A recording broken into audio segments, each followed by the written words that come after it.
wind howled through the broken shutters of Blackwood Manor as Sarah clutched Alex's hand tightly. It wasn't just the storm outside that made her uneasy. It was the faint sound of footsteps, echoing down the hallway behind them. Built over a century ago, Blackwood Manor stood at the edge of town like a forgotten relic. Its towering spires and cracked windows whispered stories of a troubled past, though no one dared speak of what truly happened within its walls. The locals avoided even mentioning the name Blackwood, as if uttering it aloud might summon something unspeakable. Sarah had always been drawn to the mysterious and the unknown. As a child, she devoured books about haunted houses and unsolved mysteries. But this was different. This wasn't some fictional tale. This was real. She could feel it in the cold air, see it in the shadows that seemed to move when no one was looking. Alex, on the other hand, preferred logic over superstition. He often teased her for believing in ghosts, but deep down, he couldn't deny the chill running down his spine whenever they entered certain parts of the mansion. "Do you think we'll ever really escape our past?" Sarah asked softly, staring into the flickering light of the chandelier above. Alex didn't answer. He rarely did when she brought up topics like that. They had moved to Blackwood Manor, hoping for a fresh start, after losing their jobs in the city. But now, standing in the dimly lit foyer, Sarah wondered if they had made a terrible mistake.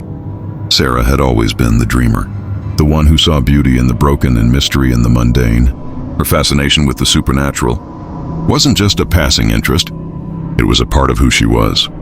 Growing up, she would spend hours exploring abandoned buildings, convinced that somewhere, somehow, she would find proof of life beyond death. Alex, however, was her polar opposite. Practical and grounded, he believed in facts and evidence. He loved Sarah deeply, but her obsession with the paranormal often frustrated him. Their relationship had been strained lately. Moving to Blackwood Manor was supposed to be a new beginning, a chance to rebuild their lives after months of financial struggles and personal setbacks. But Sarah couldn't shake the feeling that they were being watched. Every creak of the floorboards, every flicker of the lights, felt like a warning, a message from something unseen. Alex tried to reassure her. "It's just an old house," he said one evening as they sat by the fireplace. "These things happen. The wood expands and contracts with the temperature. It's not whatever you're imagining." But Sarah wasn't convinced. "Then why do I keep hearing whispers?" she asked, her voice trembling. "Why do I feel like someone or something is trying to tell us something?" The air inside Blackwood Manor was heavy, almost suffocating. Dust motes floated lazily in the pale moonlight streaming through cracked windows. Every step echoed loudly against the wooden floors, as if the house itself was alive and listening. The scent of damp wood and mildew filled their nostrils, mingling with the faint aroma of lavender, though neither could explain where the floral fragrance came from. The mansion was vast, with long, shadowy corridors that seemed to stretch endlessly. Each room held its own secrets. The library, filled with ancient tomes whose pages crumbled at the slightest touch. The dining hall, where a grand chandelier hung precariously from the ceiling, and the attic, a dusty labyrinth of forgotten treasures and discarded memories. As they climbed the staircase to the second floor, Sarah swore she saw movement out of the corner of her eye. When she turned, there was nothing but shadows dancing along the walls. Still, the sensation lingered, an unshakable feeling that they were not alone. That night, as Sarah lay awake in bed, she heard it, a soft, rhythmic tapping coming from somewhere below. She nudged Alex, who groaned sleepily.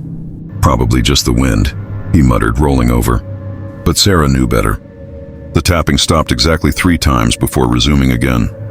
Unable to ignore it any longer, she slipped out of bed and followed the sound. It led her to the parlor, where the fire had long since died out.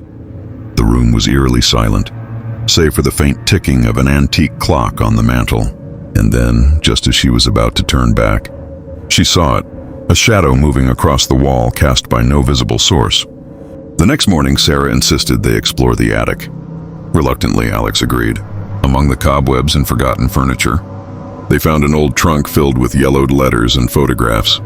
One picture caught Sarah's eye, a woman standing near the same staircase they had climbed earlier. Her expression was haunting, her eyes hollow, as if pleading for help. "We need to leave," Alex insisted the next morning, pacing back and forth in the kitchen. "This place isn't safe." But Sarah shook her head stubbornly. "Not until we figure out what's going on here. It happened during a violent thunderstorm. Lightning illuminated the parlor, revealing the translucent figure of a woman standing by the fireplace. Her lips moved silently, yet her message was clear. Find justice. Through the letters Sarah found, they pieced together the tragic tale of Eleanor Blackwood, whose husband had betrayed her and left her to die, alone in the very mansion they now occupied. Eleanor had been accused of a crime she didn't commit, and her reputation had been destroyed by those closest to her. In her final moments, she had vowed to seek revenge, but not for herself. For the truth. She wants us to expose the truth, Sarah whispered, tears streaming down her face.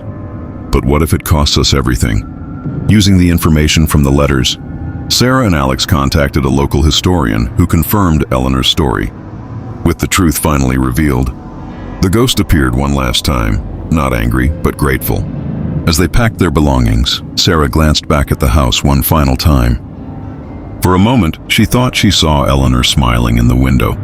Then just as quickly, the image vanished. Weeks later, as Sarah unpacked boxes in their new apartment, she noticed something odd.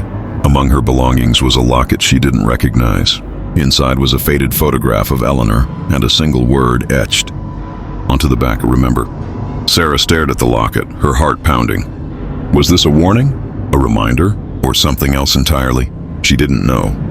But one thing was certain. Blackwood Manor had left its mark on her, and she couldn't shake the feeling that it wasn't done with her yet. By expanding each section, the story becomes richer and more immersive. The characters' emotions and motivations are explored in greater depth. The setting is described with vivid detail, and the suspense builds gradually, keeping readers engaged throughout. The epilogue leaves room for further exploration, allowing you to continue the story if desired.